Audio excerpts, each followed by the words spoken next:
Owls are not what they seem.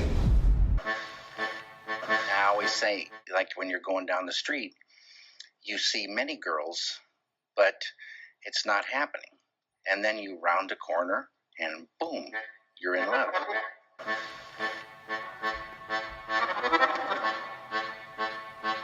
Cameras are such incredible machines.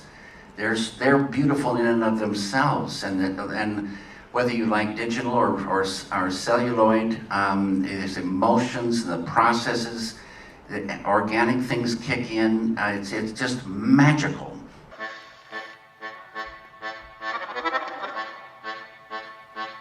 Hi there. David Lynch has obviously had a significant influence on generations of filmmakers. But his work has also had a big impact on photography. The images of Todd Hido and Gregory Crewdson are direct descendants of the Lynch visual tradition. The success of these images relies on the cinematic techniques that Lynch exploited in the films like Blue Velvet and Mulholland Drive, and also his famous television series Twin Peaks. The world that he presents to us is surreal, disturbing, and otherworldly. He subtly influences the way we feel by presenting scenes that resonate with our subconscious. And he builds tension by shifting the mood between feelings of safety and unease. Lynch allowed himself to be guided by many forms of expression. His net was spread really wide. He was drawn to the films of Stanley Kubrick and Alfred Hitchcock. The admiration was reciprocal with Kubrick. He screened Lynch's film Eraserhead for the cast of The Shining to prepare them for what he wanted to achieve. Quentin Tarantino adopted Lynch's practice of combining stylized violence with a focus on the mundane details that surround violent acts. Lynch's first love was painting, and he loved the ironic realism of Edward Hopper's work. Beneath Hopper's commonplace scenes of American life was a quiet melancholy. Lynch also admired Diane Arbus. He said she had depression and/or mental problems. I love mental problems. Arbus would capture the humanity of her subjects in unsettling, but also sometimes empathetic ways. Photographer William Eggleston shares a strongly surrealistic aesthetic with Lynch. He captures the mundane using saturated colors, and his scenes of the South embody a dark undercurrent. His images significantly influenced Lynch's cinematic vision, particularly for Blue Velvet. In 2017, Time magazine recognized a parallel between Todd Hido's work and Lynch's visuals. A new limited series of Twin Peaks was about to air, 25 years after its first season. They asked Hido to capture the mood of the series, particularly the darker and more uneasy side of American suburban life. He was already familiar with the Washington state because he'd been photographing there for 15 years. He had discovered that the area served as a visual surrogate for the dark winters of his own childhood. This editorial assignment turned out to be one of Hido's all-time favorites. Most of the Twin Peaks scenes were shot in locations in and around Snoqualmie. So Hido set himself a 2-hour radius from the town, looking to photograph anything that embodied the essence of Lynch's darkness and unease. Hido's photographs feel like half-remembered nightmares. His suburban scenes are cinematic and unsettling because he's suggesting that something has happened or is about to. The viewer becomes a watcher, positioned outside in the cold and the dark. A subtle tension builds because we are unsure if our position represents that of a witness, voyeur, or intruder. These domestic spaces are culturally coded as safe, familiar, and even dull. But by photographing them at night or in the rain, fog, or snow, Hido strips away their neutrality. The darkness begins to feel psychological rather than literal, a visual metaphor for repression, loneliness, or domestic fracture. In his portraits, the disquiet becomes more personal. The women he photographs are often isolated in hotel rooms or anonymous interiors. They appear emotionally exposed, but also unreachable. Their gazes are withdrawn or even confrontational in ways that are not easily resolvable. There's also discomfort in the power dynamics, vulnerability, and our awareness of the photographer's presence. These feelings don't feel comfortable together. Technically, Hido also embraces imperfection through blur, grain, or overexposure. And these choices tend to destabilize the image, making it feel unreliable or like a memory. Although nothing terrible is shown, his images tend to externalize states of mind like melancholy, dread, or longing. In a similar way, Lynch's films draw the audience into the narrative by presenting archetypes of the American psyche. Carl Jung's collective unconscious incorporates the idea that images have been soaked through culture and people, and they perpetuate beliefs. In the opening sequence of Blue Velvet, the white picket fence can be related back to Lynch's childhood in post-war America. It symbolizes purity and security. The red, white, and blue purposely mirror the colors of the stars and stripes. Hido's own interpretation of the picket fence can be seen as a symbol for his work as a whole.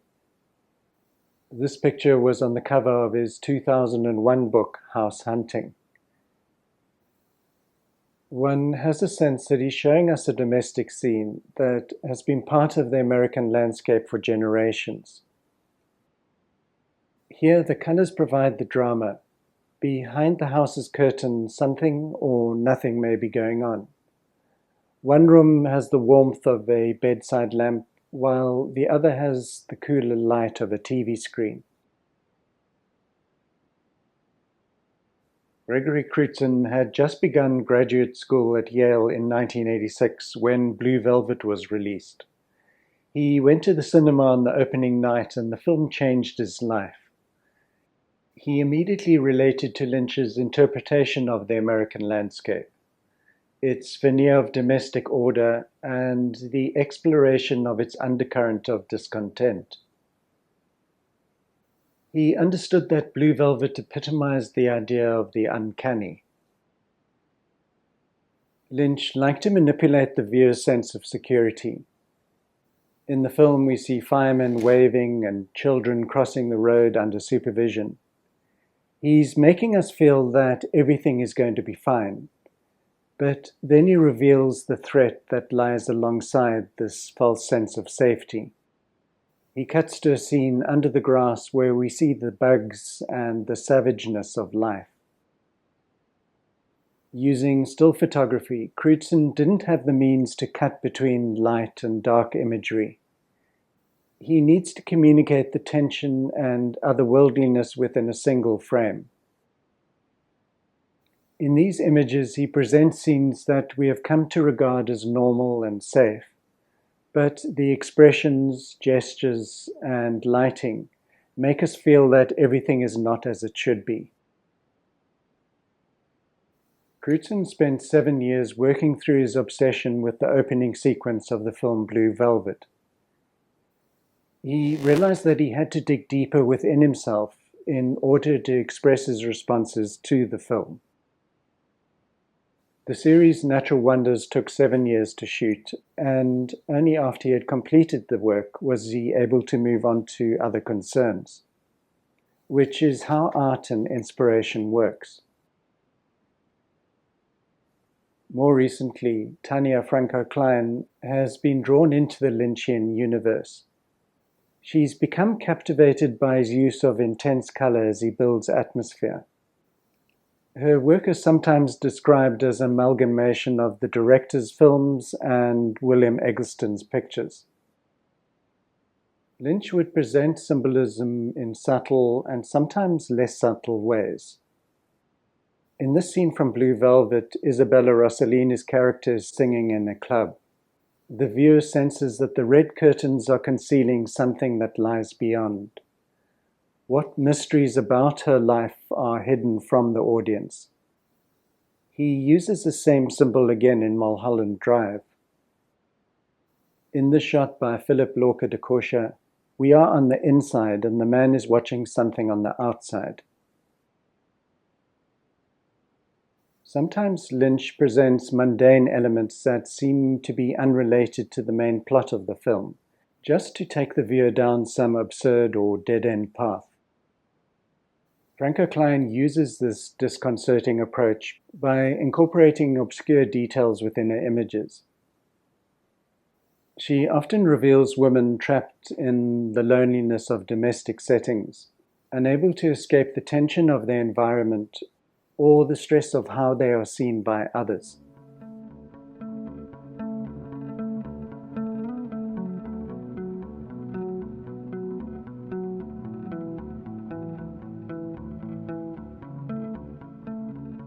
Lynch was a keen photographer, but he would probably describe himself firstly as a painter and a filmmaker, and photography would be further down on his list of accomplishments.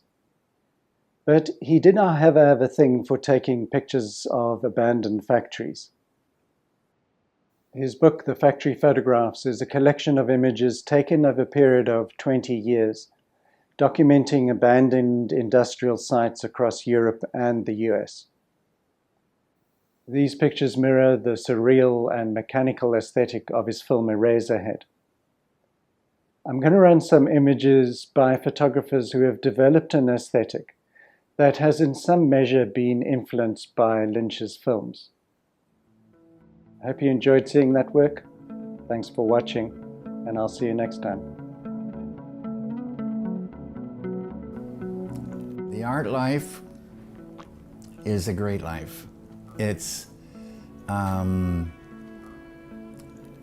coffee and cigarettes, maybe some red wine. It's catching ideas and translating them to one medium or another. And it's just a dream to get in there and find things that you love. It's always an experiment, and it just has to be a certain way, but getting there sometimes it's always thrilling. There's so much happiness in it, but it doesn't always happen in a smooth way. Here's to an interesting experience, huh? I'll drink to that.